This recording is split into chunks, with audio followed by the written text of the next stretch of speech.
Ito pala ang ginawa ko kanina. Pinutol ko ang mga natirang sanga na iniwan ng nagchichinso.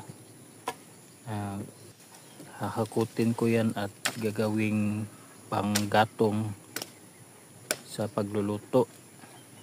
Kasi dito sa bundok wala kami income. Wala kami income masyado, kaya kailangan naming magtipid. Kaya gagamit kami ng kahoy bilang panggatong. At dahil hindi namin afford ang mga butane at gas stove, kaya para makatipid, kahoy ang aming gagamitin. Kaya iipunin ko ang mga natitirang kahoy at pag uwi ko sa bahay ay sisibakin ko yan. Ayan, pinuputol ko. Di kasi uso dito sa probinsya ang mga gas stove or ang mga electric stove. Kaya kasi ang uso dito ay kahoy.